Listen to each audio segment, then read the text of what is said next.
मैं नूरुद्दीन शाह। आज हम आपको लेकर जा रहे हैं राजस्थान के सबसे रहस्यमयी और भूतिया माने जाने वाले गांव कुलधरा की डरावनी दास्तान में। वो गांव जो कभी हजारों लोगों से गुलजार था, आज 200 साल से वीरान पड़ा है। क्या आपने कभी सोचा है कि एक पूरा गांव रातों रात कैसे वीरान हो सकता है? और मैं हूँ सीमा रावत। मुझे तो सिर्फ इतना पता था कि कुलधरा एक भूतहा गांव है, लेकिन इसके पीछे छिपी कहानी वो तो और भी डरावनी है। नूरुद्दीन जी, क्या वाकई में इस गांव पर कोई अभिशाप है? सीमा जी, कहा जाता है कि जिस गांव पर अभिशाप हो वहां न तो पक्षी बसेरा करते हैं और न ही जानवर टिकते हैं। कुलधरा में आज भी शाम ढलते ही एक अजीब सी खामोशी छा जाती है। सूरज डूबते ही पर्यटक वहां से भाग खड़े होते हैं। लेकिन इस गांव के वीरान होने की असली कहानी वो है पालीवाल ब्राह्मणों के सम्मान और बलिदान की गाथा। तो बताइए, आखिर कौन थे ये पालीवाल ब्राह्मण और क्यों उन्हें अपना गांव छोड़ना पड़ा? कुलधरा गांव की स्थापना 13वीं शताब्दी में हुई थी। पालीवाल ब्राह्मण जो मूलतः पाली क्षेत्र से आए थे, उन्होंने यहां बसेरा किया था। ये लोग बहुत ही बुद्धिमान और व्यापार में कुशल थे। रेगिस्तान में रहते हुए भी इन्होंने अपनी मेहनत और बुद्धि से जल प्रबंधन और कृषि में चमत्कार किया। इतना ही नहीं, ये लोग सोने चांदी और रत्नों के व्यापार में भी अग्रणी थे। मतलब कुलधरा बहुत समृद्ध गांव था? हाँ सीमा जी, कुलधरा न सिर्फ समृद्ध था, बल्कि जैसलमेर रियासत को सबसे अधिक राजस्व देने वाला गांव था। कहते हैं कि यहाँ के लोग सोने चांदी के बर्तनों में खाना खाते थे और महिलाएं बेशकीमती आभूषण पहनती थीं। लेकिन यह समृद्धि ही उनकी विपत्ति का कारण बन गई। क्या हुआ फिर? कैसे इतना समृद्ध गांव वीरान हो गया? सन 1825 की एक भयावह रात की बात है। जैसलमेर रियासत के दीवान सालिम सिंह की नजर कुलधरा गांव के मुखिया की बेटी पर पड़ गई। वो लड़की अद्भुत सुंदरता की मालिक थी। एक दिन जब वो कुएं पर पानी भरने गई तो दीवान ने उसे देखा और उसके रूप पर मोहित हो गया। अरे, ये तो बहुत खतरनाक बात हो गई। फिर क्या हुआ? दीवान सालिम सिंह एक अत्याचारी और क्रूर व्यक्ति था। उसकी क्रूरता की कहानियां दूर दूर तक फैली हुई थीं। उसने कुलधरा के मुखिया के पास अपना प्रस्ताव भेजा कि वह उनकी बेटी से विवाह करना चाहता है। लेकिन पालीवाल ब्राह्मण थे, वे अपनी बेटी की शादी एक अत्याचारी व्यक्ति से कैसे कर सकते थे? बिल्कुल सही। मुखिया ने दीवान के प्रस्ताव को ठुकरा दिया। ये सुनकर दीवान आग बबूला हो गया और उसने धमकी दी कि अगर उनकी बेटी का विवाह उससे नहीं हुआ तो वह पूरे गांव को तबाह कर देगा और सभी लोगों पर अत्याचार करेगा। उफ, कितना भयानक था वो दीवान। ऐसे में गांव वालों ने क्या किया? गांव के लोग दीवान से लड़ तो नहीं सकते थे, लेकिन वे अपनी बेटी का बलिदान भी नहीं कर सकते थे। अंततः पंचायत में एक निर्णय हुआ। मुखिया ने कहा कि हम अपनी बेटी की इज्जत और अपने स्वाभिमान को कभी दांव पर नहीं लगा सकते।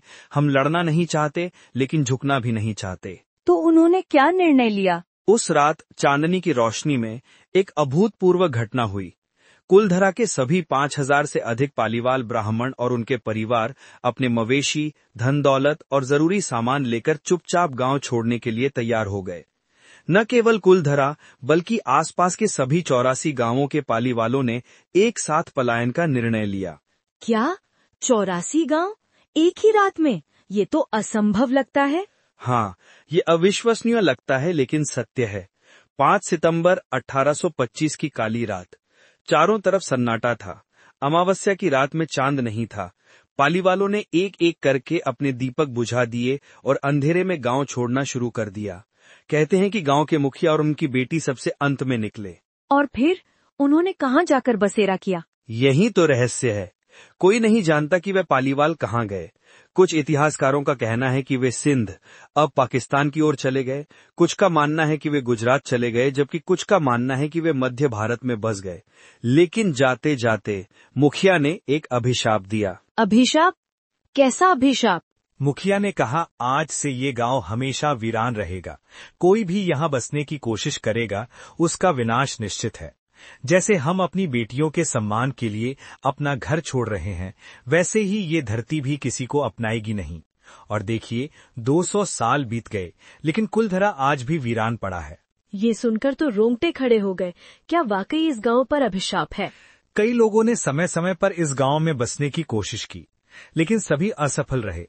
स्थानीय लोगों का कहना है कि रात के समय यहाँ अजीब आवाजें आती हैं, चूड़ियों की खनक सुनाई देती है और कभी कभी रोने की आवाजें भी आती हैं। कुछ लोगों ने महिलाओं की परछाइयों को देखने का दावा किया है। लेकिन नूरुद्दीन जी, क्या इस कहानी के अलावा कोई और वजह भी हो सकती है जिससे पालीवाल लोग गांव छोड़कर चले गए? हाँ, कुछ इतिहासकारों का मानना है कि दीवान सालिम सिंह ने पालीवालों पर इतने अधिक कर लगा दिए थे कि उनका व्यापार और खेती करना मुश्किल हो गया था। कर्नल जेम्स टॉड, जिन्होंने राजस्थान के इतिहास पर एक विस्तृत पुस्तक लिखी है, उनके अनुसार सालिम सिंह एक क्रूर और भ्रष्ट व्यक्ति था, जिसने कई धनी परिवारों को लूटा और उनका धन हड़प लिया। यानी आर्थिक अत्याचार भी एक वजह रही होगी?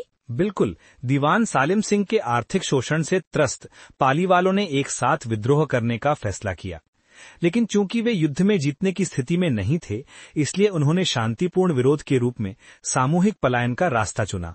कितनी दुखद कहानी है ये, अपने स्वाभिमान की रक्षा के लिए सब कुछ त्याग देना। हाँ, ये पालीवाल समाज के अद्भुत साहस और स्वाभिमान की कहानी है।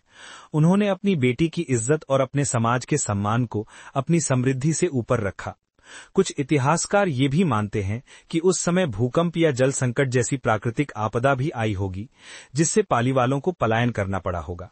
वाकई इतिहास के पन्नों में ऐसी कितनी ही कहानियां दफन होंगी जिनके बारे में हम नहीं जानते। और आज भी कुलधरा उन कहानियों का गवाह है।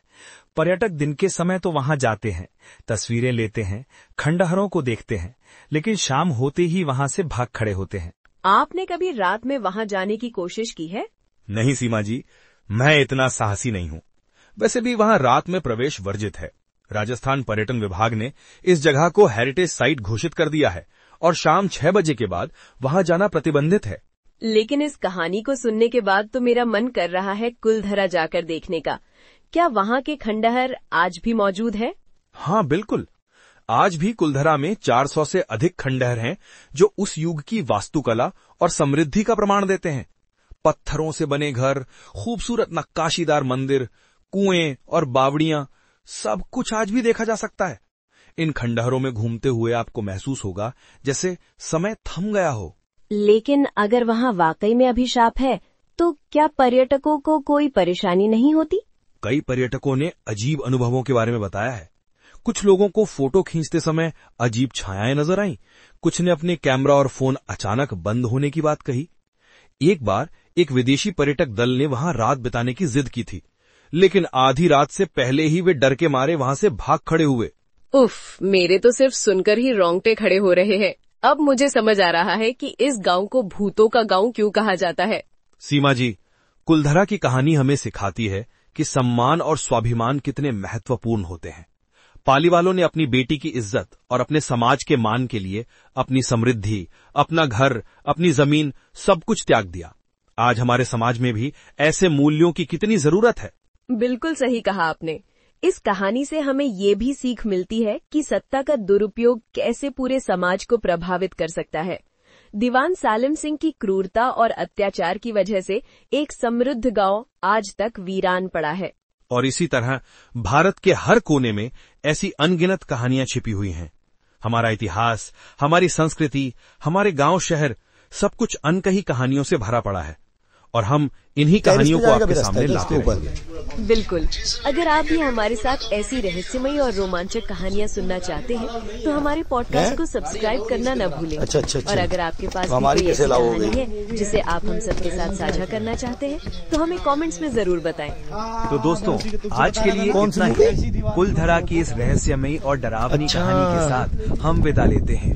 याद रखिए, कुलधरा जैसी जगहों पर जाएं तो सूर्यास्त से पहले ही वापस आ जाएं, क्योंकि अंधेरे में क्या होता है कोई नहीं जानता। आपका शुक्रिया और अगले हफ्ते फिर मिलेंगे एक नई रहस्यमयी कहानी के साथ। तब तक के लिए सावधान रहिए, सतर्क रहिए। यहाँ से आ जाओ भैया, पूरा दिखेगा। हाँ? अपूर्वा देखना, अभी आई देख ले साथ। अपूर्वा किसकी? अच्छा, हाँ, वो अपूर्वा मूवी देखा हूँ। कौन से विलेज की है? वो यहाँ की तारा सुतरे छिपती है। यहीं की बनी? अच्छा, यहीं की बनी है क्या? किडनैप करते पूरा यहीं। हाँ। ये जो है ना रेलिंग किया हुआ दिख रहा है ना सर, इसके अंदर किसी कौन सा? वो जो लोग ऊपर से छोटे जो लोग जा रहे हैं। अच्छा। वो उनकी सिमेट्री थी। पूरी एकदम पूरा वैसे किया, लेडीज में कोई नहीं।